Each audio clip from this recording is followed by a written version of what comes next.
In the deepest reaches of the Amazon, danger doesn't sleep. It's here where the sun struggles to pierce the dense canopy. Life and death are intertwined in a constant, silent dance. This is a world ruled by ancient instincts, a place where legends are born from the shadows of the forest floor. And in this realm, some legends are terrifyingly real. Here, every ripple in the muddy water hides a story. And sometimes, a monster. The river is the lifeblood of the villages that cling to its banks. It provides food, transport, and a connection to the outside world. But it also holds secrets, dark and ancient things that surface only when they hunger. The villagers know this. They respect the water, but they also fear what lurks beneath its murky surface. When the warning came, fear spread faster than the current. The snake had returned. A frantic cry from the riverbank shattered the morning calm. Shouts echoed through the village as people dropped what they were doing and rushed towards the water's edge, their faces etched with a mixture of terror and disbelief. Something enormous had been spotted, a shadow moving with unnatural speed and size. The nightmare was back. For generations, they spoke of a creature that could swallow a cow or a manhole. Around the crackling fire, the village elder recounted the chilling tales passed down from his ancestors. His voice, raspy with age, painted a vivid picture of a colossal anaconda, a serpent of mythic proportions. It was a beast that haunted their dreams, a legendary monster that demanded respect through fear. The children listened, eyes wide, the firelight dancing across their faces. A new generation learning the old fears. But this time, the hunters would fight back to save their people. Fear would not paralyze them. In the flickering torchlight, a quiet determination settled over the men of the village. They sharpened spears until the points gleamed, mended heavy nets with practiced hands, and prepared ingenious traps designed for a foe of immense power. Their faces, marked with traditional patterns, were masks of grim resolve. This was more than a hunt. It was a stand for their very existence. They set out before the sun, knowing it might be their last hunt. The canoes slid into the water, silent as ghosts in the thick, press-on fog. Each dip of the paddle was measured, deliberate, disturbing the water as little as possible. The air was heavy and still, the jungle's usual chorus of sounds hushed in anticipation. They were venturing into the heart of their greatest fear, guided only by courage and the desperate need to protect their families. The forest spoke through broken branches and blood on the leaves. The beast was close. The signs were impossible to miss. A massive, slick trail carved a path through the mud, wide as a man is tall. Nearby, the mangled remains of a capybara lay half-eaten, a gruesome testament to the creature's power and appetite. The air grew thick with a primal, musky scent. Every rustle of leaves, every snap of a twig, sent a jolt of adrenaline through the hunters. And then, it appeared bigger than any they had ever seen.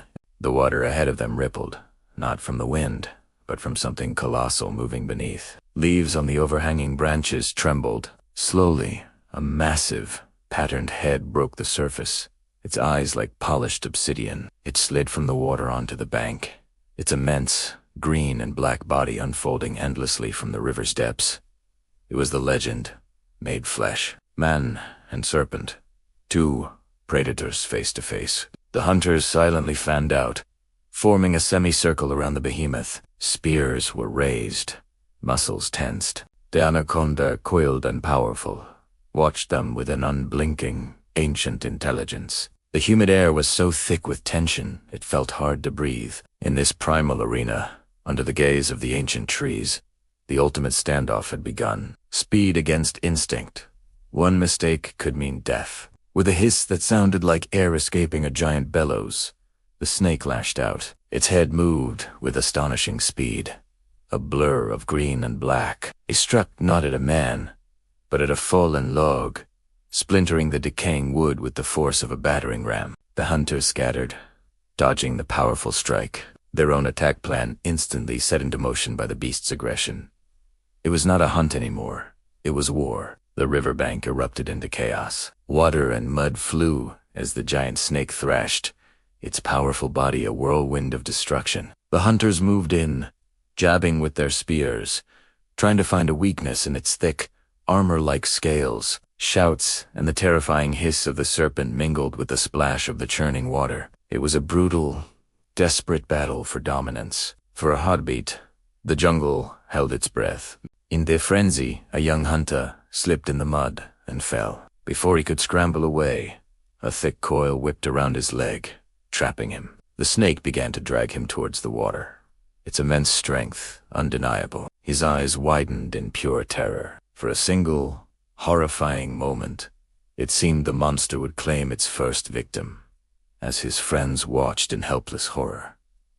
With courage and desperation, they turned the tide. Spurred on by their friend's cry, the other hunters surged forward with a renewed, desperate energy. They ignored their own safety, focusing all their strength on the section of the snake holding their companion. A well-aimed spear finally pierced the tough hide, and then another. The creature recoiled in pain, its grip loosening just enough for the young man to be pulled free. The battle's momentum had shifted. It was the largest ever caught, 28 feet of raw power. When the fight was finally over, they dragged the immense body fully onto the riverbank. They stood in exhausted silence, staring in disbelief at what they had accomplished. Laid out on the mud, the snake was longer than a truck, thicker than a man's torso. It was a creature beyond legend, a record-breaking specimen of nature's raw, untamed power. They returned as heroes, not for pride, but for survival. The journey back was heavy, both physically and emotionally. As they approached the village, the triumphant sound of drums began to echo through the trees. The villagers rushed out to meet them, their cheers replacing the earlier cries of fear. The hunters were welcomed not as conquerors, but as saviors who had faced the abyss and returned, securing the safety of their home. In Tiamasong, victory is shared.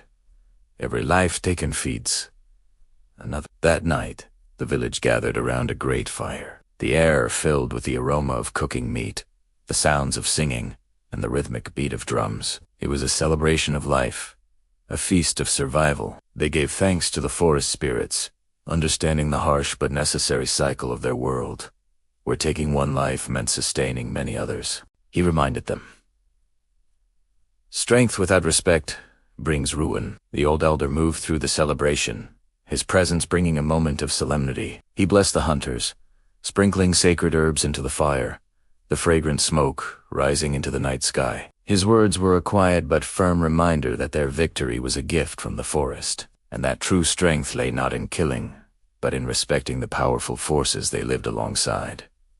Peace had returned for now. The next morning, the jungle was quiet again. A gentle mist rose from the river, which glowed in the soft, early sunlight. The chaos of the hunt seemed like a distant dream. The village was safe, the monster was gone, and a fragile sense of calm settled over the forest. But in the Amazon, peace is always a temporary state, and new generations will remember the day their fathers saved the village. Near the riverbank, children played, their laughter echoing where screams had been just a day before. One small boy clutched a crudely carved wooden snake, reenacting the epic battle in his own innocent way. The story was already becoming legend, a tale of bravery that would be passed down, ensuring the memory of this day would never be lost. In Tiamasan, every victory is borrowed, because the jungle never truly sleeps. From high above, the village is just a tiny clearing in an endless ocean of green. The story of the great snake is just one of countless dramas that unfold daily beneath the canopy. The balance has been restored for now, but the forest is patient. It holds its breath, waiting, for it knows that new legends and new monsters are always stirring in its depths. Thank you for joining us on this incredible journey. If you were captivated by this story, don't forget to like, subscribe, and hit the notification bell to explore more of the untamed wonders of our world. We'll see you on the next adventure.